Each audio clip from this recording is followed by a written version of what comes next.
రాజ్‌భవన్ రోడ్‌లో. తోకలేని పిట్ట. ఇది ఆయన ప్రొడ్యూసరు. నేనప్పుడు ఎడిటర్‌గా పనిచేస్తున్నాను. సో, ఆ సినిమాకి ఒక సీనియర్ ఎడిటర్ ఉన్నాడు. ఆయన దగ్గర నేను ఆ టైంలో నేను అసిస్టెంట్‌గా పనిచేస్తున్నానండి. ఆ! అక్కడ పరిచయం నాకు. అక్కడ తెలుసు. నేను పరిచయం లేదు ఆయనకి. ఆయన నాకు తెలుసు. కోన గారు. ఆహ్, ఏదైనా టైం రావాలి. నేను చాలా సార్లు అనుకునేవాడిని. ఎందుకంటే అసలు ఆయన రాసినన్ని కామెడీ స్క్రిప్ట్‌లు ఎవ్వరు రాయలా. ఈవీవి గారి తర్వాత అంత స్థాయిలో కోన గారు ఆయన స్క్రిప్ట్‌లు అంత అద్భుతం. కానీ ఎప్పుడు బాధపడేవాడిని. ఎందుకు రావు మనకి వీళ్ళ దగ్గర నుంచి ఎందుకు క్యారెక్టర్లు రావు అని ఫీల్ అయ్యేవాడిని నేను. ఏదైనా టైం రావాలి రబ్బాయి. దేనికైనా లైఫ్‌లో దేనికైనా టైం రావాలి. టైం వచ్చినప్పుడు అన్నీ అవే సెట్ అవుతాయి. కాకపోతే అప్పుడు మనం రెడీగా ఉండాలి.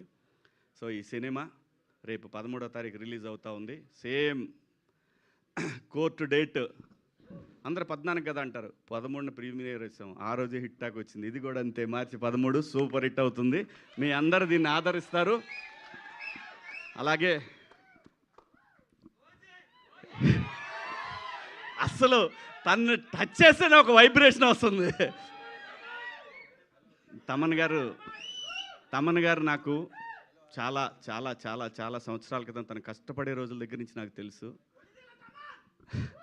నందమూరి తమన్ కావచ్చు, కొణిదెల తమన్ కావచ్చు, తెలుగోళ్ళ తమన్. అది చాలా బాగుంది కదా.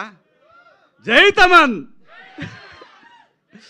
సో అందరికీ కూడా పేరు పేరున ఇక్కడికి వచ్చేసిన మీ అందరికి కూడా thank you so much. Thank you Kona గారు పిలిచినందుకు.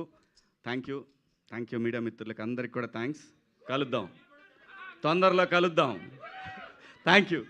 సో మీ ట్రిపుల్ ఎస్ కూడా